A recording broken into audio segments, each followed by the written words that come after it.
Sawete. Welcome. How are you? How's your Sunday?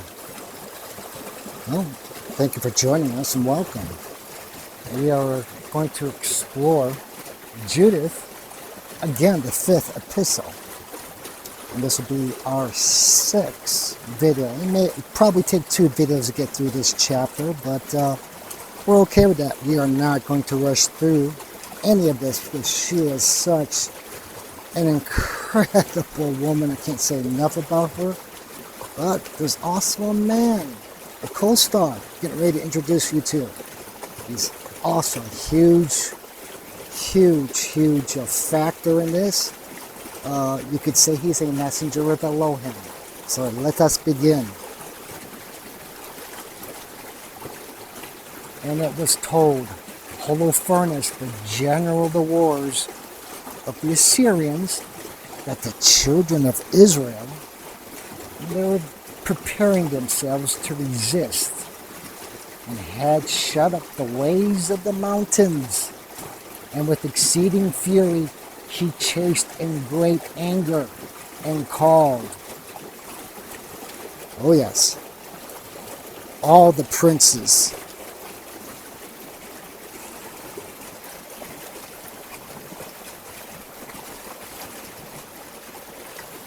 of Moab and all the dukes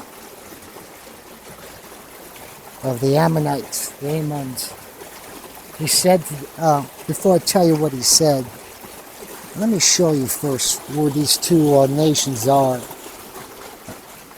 The reason you're going to have to excuse me, I'm all over the place here, and it's really bumpy where I'm at, so with the trepidatious surroundings, you have to be careful the way you juggle things.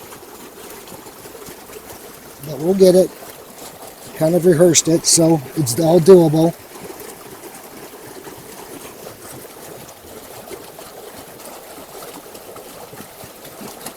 Alright. You're going to see 2 markers there. If you're on our website, the Facebook, it's better. But the top one, the plain marker, that's the Ammon nation, the Ammonites. These, what the Ammonites were really known for was, believe it or not, urban warfare. So that kind of guerrilla tactics, these Ammonites were really good for.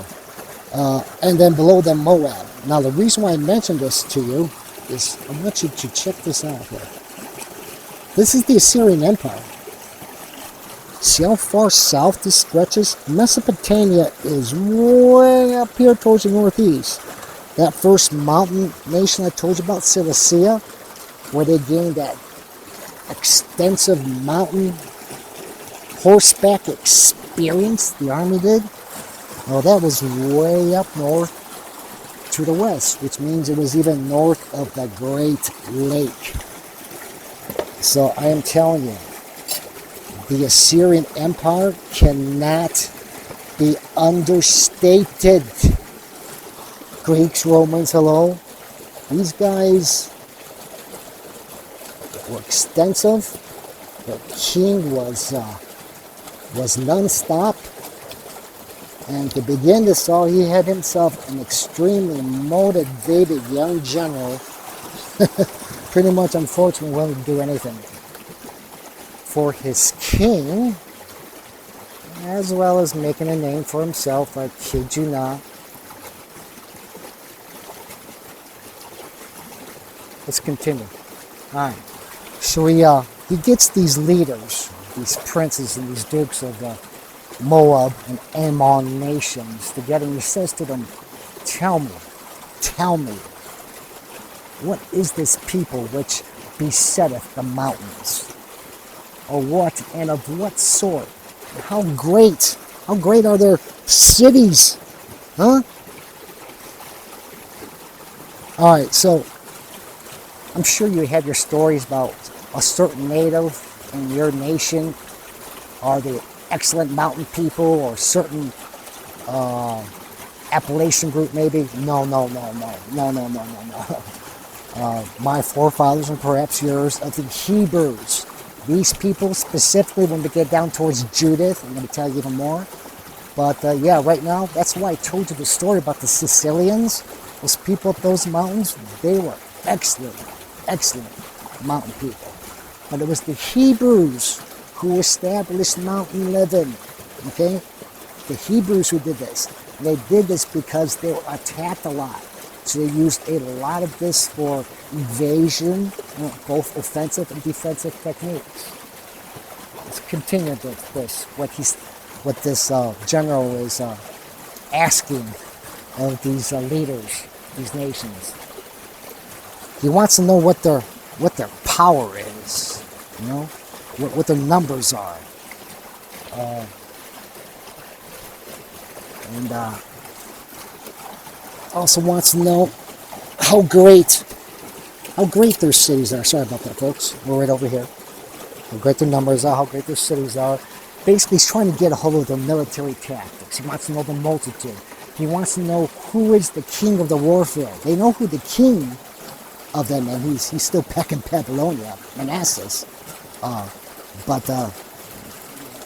And they know that there is a priest running. I'm sure he knows this. He's a general. And he's got the best of intel. Don't care how young he is. He is a general. And he's got excellent people underneath him. And why above all that dwelt in the east have these contained us and have not come forth to meet us, that they might receive us with peace, like the other nations, and they were tricked. Remember, he destroyed these nations, greeting them with peace. Well, the Judeans haven't fallen for that trap yet. So this general wants to know why.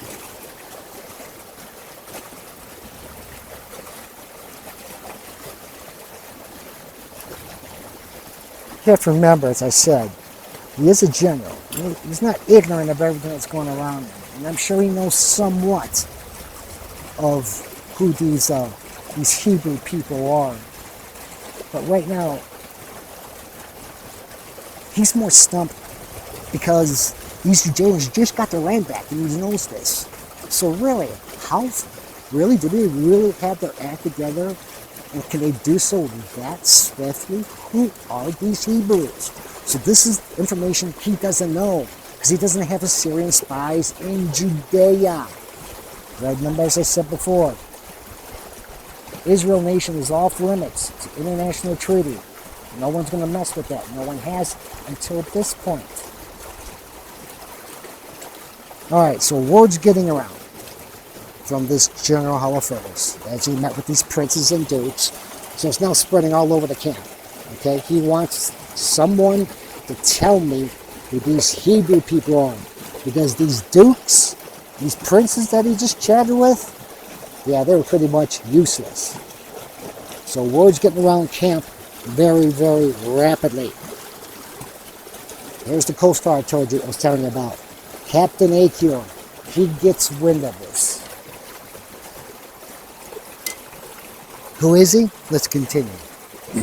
The Achior Captain of all the children of Ammon answering said, If thou vouchsafe my lord to hear, I will tell the truth in thy sight of this people, which dwelleth in the mountains,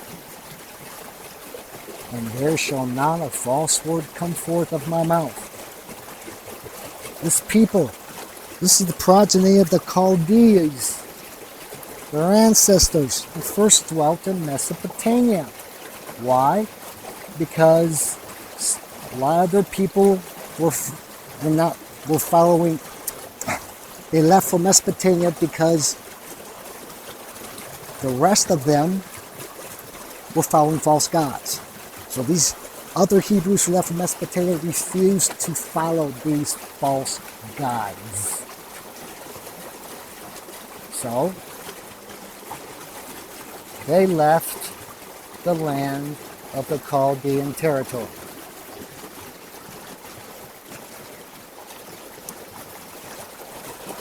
And I'm going to share where that is on the map here.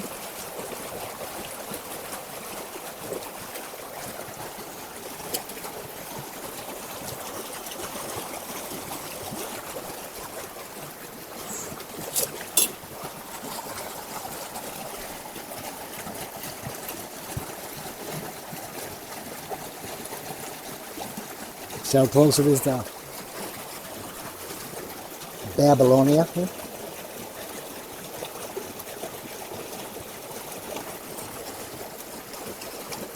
Chaldea. It's the Arabian desert right over here. Israel, Judea is this way. Mesopotamia right up over here. Okay, so it's Chaldea.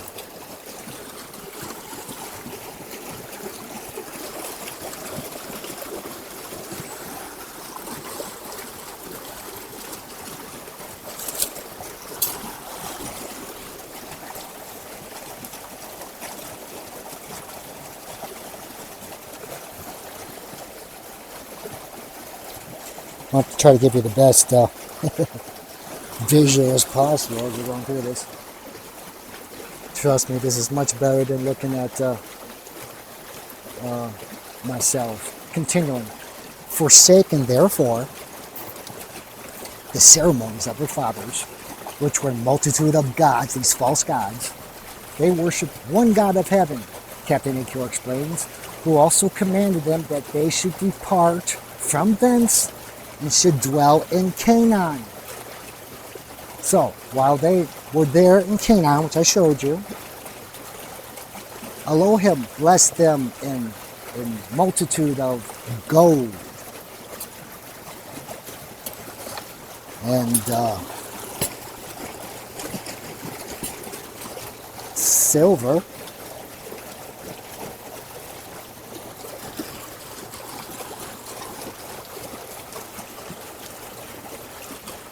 as well as cattle.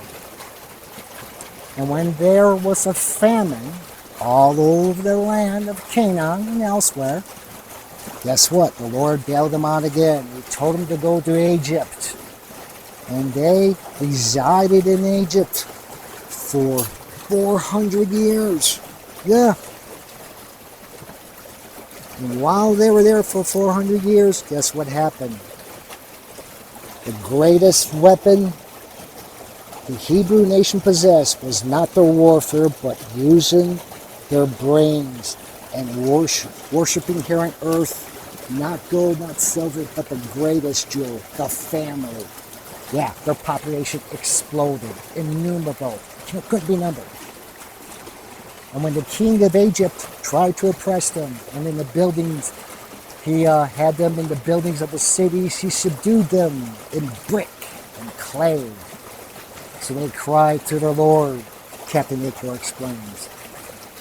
And God struck the whole land of Egypt with diverse plagues. You have to remember, at this time, the Hebrew king has retained the Jewry people for mere pennies, basically slave labor. Their knowledge of clay and brick making land pretty much enslaved them. Continuing.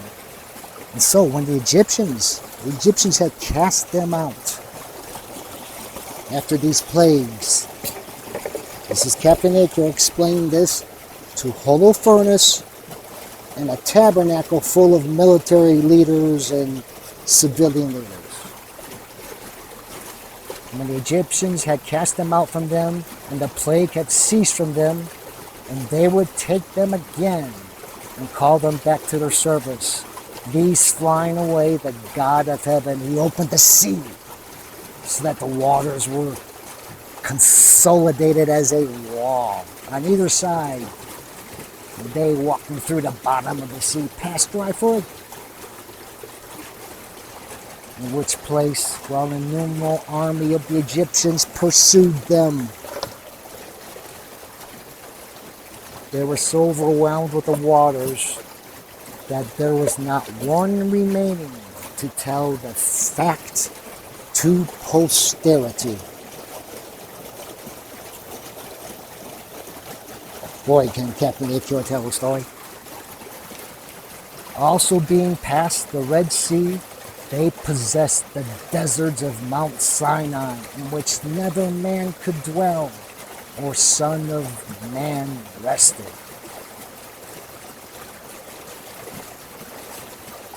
It's interesting that Moses should write that.